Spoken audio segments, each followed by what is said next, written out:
नमस्कार, मी Gargi Chandrakant Ghule, Amrit Vahini international school इयत्ता 8वी ची विद्यार्थिनी आज आपणा समोर विषय मांडते संगमनेर तालुक्याच्या विकासाचे दीपस्तंभ आदरणीय भाऊसाहेब थोरात। सहकार्य हाच श्वास, सहकार्य हाच श्वास, सहकार्य हाच ध्यास आणि सहकार्य हाच प्रवास अखंड जीवनाचा।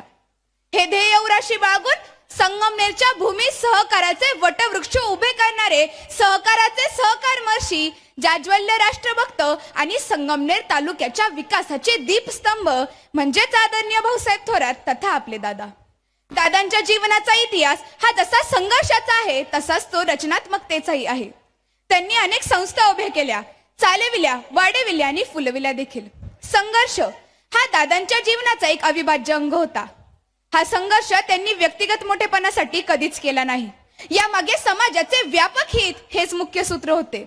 स्वातंत्र्यमय काळातील त्यांच्या संघर्षमय जीवनाचे वर्णन ऐकले की आजही अंगावर शहारे येतात। स्वातंत्र्यपूर्व काळात जहाल धोरणे, क्रांतीची तयारी, जनमत पेटून उठेल अशी आंदोलने करून दादांनी स्वातंत्र्य लढा यशस्वी केला। परंतु दादांचा प्रवास इथे संपला नाही। स्वातंत्र्यानंतरही दादांनी संगमनेरच्या मातीमध्ये स्वराज्याचे स्वप्न पाहिले व स्वराज्याचे सुराज्य करण्यासाठी त्यांनी अहोरात्र धडपड सुरू ठेवली।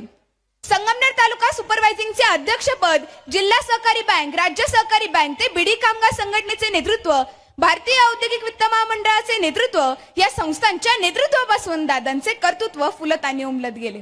सहकाराशिवाय पर्याय नाही हे आदरणीय दादांनी जाणले आणि तो विचार अंगीकारून हा सहकाराच्या पंढरीचा वारकरी सहकाराच्या मार्गाने मार्गक्रमण करू लागला।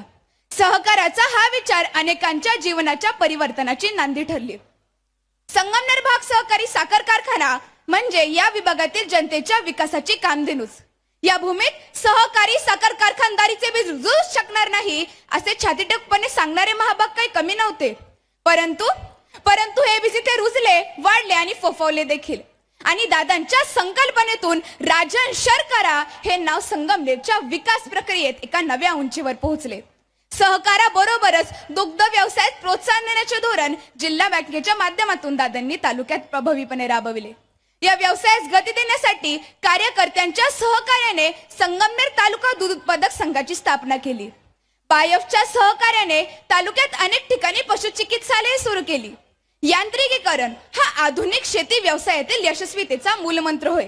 या सिद्धांतावर दादांचा दृढ विश्वास होता। म्हणूनच त्यांनी शॅम्पूची स्थापना केली।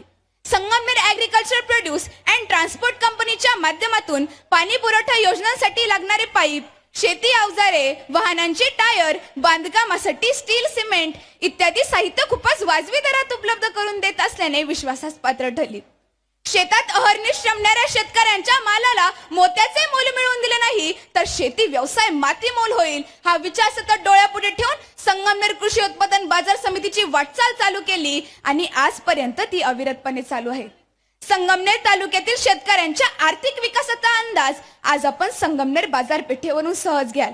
अहिल्यानगर जिल्ह्यातील सर्वात समृद्ध बाजारपेठ म्हणून संगमनेर बाजारपेठेचे नाव आज अग्रस्थानी आहे। शेती विकासाचा केंद्रबिंदू म्हणजे पाणी।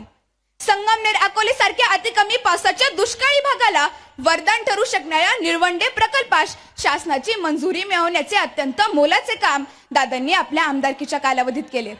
सहकारी साखर कारखाना, राजहंस दूध संघ, अमृत वाहिनी संस्था, सह्याद्री परिवार यामध्ये शेकडो हातांना काम मिळाले। शेकडो संसार उभे राहिले, शेती फुलली आणि संगमनेर तालुक्याची महाराष्ट्रात एक नवी ओळख निर्माण झाली। Amrit Vahini engineering college, Amrit Vahini polytechnic college, Amrit Vahini औद्योगिक प्रशिक्षण महाविद्यालय यांच्या माध्यमातून सामान्य कुटुंबातील मुला मुलींच्या ओठांवर शिक्षणाचे अमृत शिंपडले। खरं तर नेतृत्व असावं ध्येयनिष्ठ, नेतृत्व असावं ध्येयनिष्ठ, नेतृत्व असावं तत्वनिष्ठ आणि नेतृत्व असावं समाजनिष्ठ। अशा या ध्येयनिष्ठ, तत्वनिष्ठ आणि समाजनिष्ठ नेतृत्वाला म्हणजेच संगमनेरच्या भाग्य विधात्याला माझा सादर प्रणाम। धन्यवाद।